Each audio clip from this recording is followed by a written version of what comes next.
Hey guys, it's yours truly, Kevin Grace. I wanted to share some historical information with you that I stumbled upon walking here in the streets of Nashville. Behind me is this Tennessee historical marker, and it talks about in February of 1960 there were black students from the historical black colleges that got together and tried to desegregate some of the lunch counters, whether it be Woolworths, McLaren's, and Crest, and some other ones. And they also tried to do Walgreens. So I'm not sure if maybe the Walgreens that they're talking about could have been this place right over here. With the sign being here, I'm thinking that, yeah, possibly it could have been that place.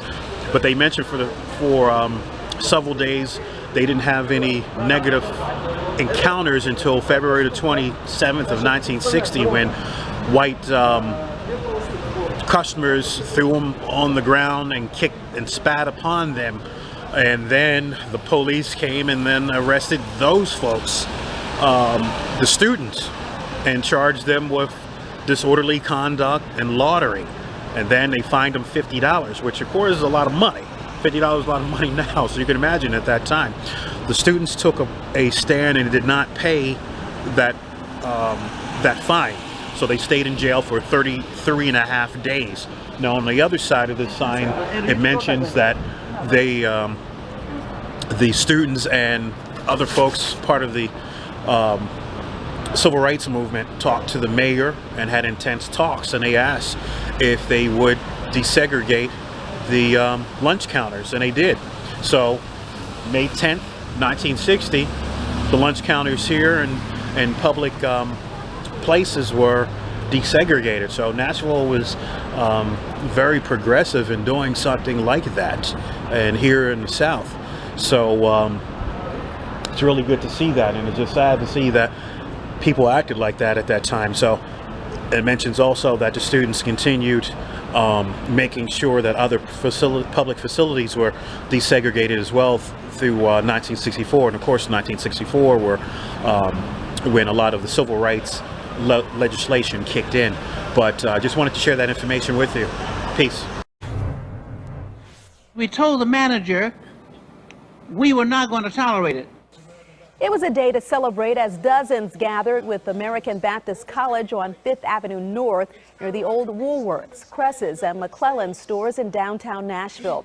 They were there to unveil a historical marker in honor of a pivotal moment in civil rights history. The Nashville sit-ins included 124 students from local historically black colleges. On February 13th, 1960, those students took a stand by walking into those stores and sitting at lunch counters reserved for whites only. Rip Patton and Dr. Bernard Lafayette were two of them.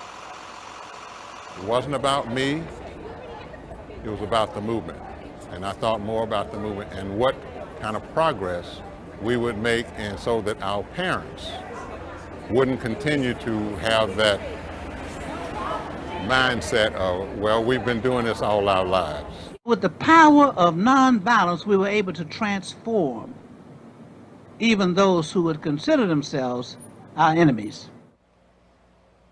On May 10, 1960, Nashville became the first major city to begin desegregating public places when 6 stores opened their lunch counters to blacks. A local restaurant owner is setting up to serve a unique concept at the historical Woolworth building in downtown Nashville. It was the site of several civil rights era sit-ins. News Channel 5's Brandon Marshall got a sneak peek inside and sees how the owner plans to honor Nashville's history. Nashville played an important role in the 1960s when it comes to social change. It was here at Woolworth on 5th. Local students sat down to stand up for change.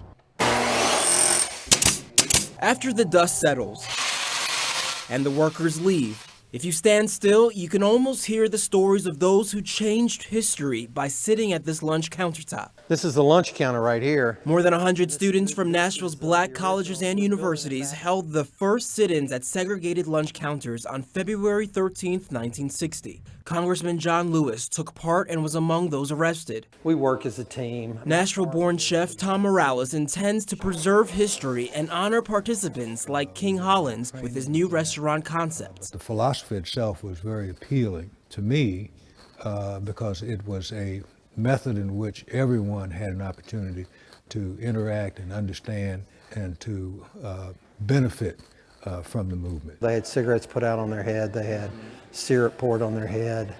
It was really an ugly, ugly situation. Morales and Hollins were classmates at Father Ryan's High School in 1954. It was the first integrated class after the Brown versus Board of Education decision. Morales empathized with demonstrators. What was unique and was their training was they came in suits and ties, and they were trained not to react. The main floor will seat about 230 people, overlooked by mezzanine and bar. We've used this original tile throughout. All hand plastered. The basement will be a dance floor and host soul, jazz, spoken word events. This gives us the opportunity to come together as one and focus on what we enjoy together: food, music, dance. He hopes to create a news story for Nashville within this storied building. In Nashville, Brandon Marshall, News Channel 5. Segregation, you just couldn't go into a large department store and take a seat at a lunch counter. You couldn't try on clothing. You didn't like the conditions, but you did what was required. And we felt it was a affront to our own dignity, to our own worth. Every Tuesday night, I started attending these nonviolent workshops, and it was there that I met Jim Lawson. We saw a wrong, and with our bodies, we went into the situation to correct it. And he kept saying what we could do as students, as young people. He told us all about what Gandhi attempted to do in South Africa. We were trained in nonviolent direct action, focused on the lunch counters. And that's what our training was about. The role plan was conditioning us, preparing us, because we were going to face opposition, possibility of us being beaten. We had to be prepared.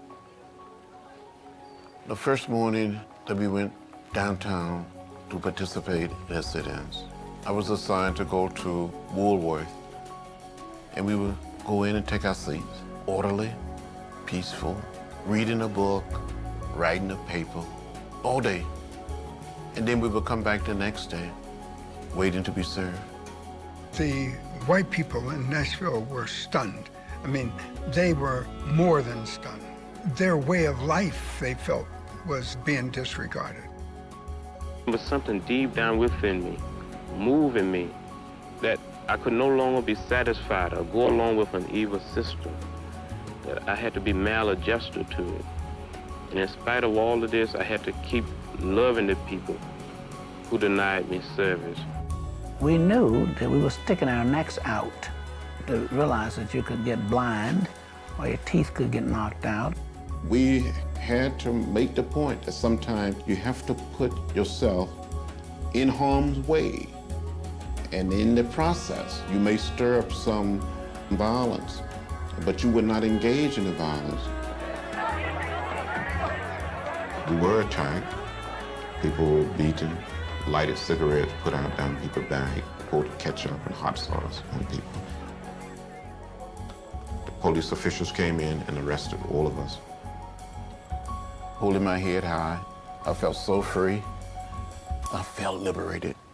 I felt like I crossed over. And this little light of mine, I'm gonna let it shine. This little light of mine, I'm gonna let it shine. My mother felt that it would bring shame and disgrace on the family name for someone to be arrested. Let it shine, let it shine. I would never forget the letter she wrote saying you need to get out of that mess. And that's when I wrote her back and told her that I was doing what I thought was right. Over my head, oh Lord, I see freedom in the air.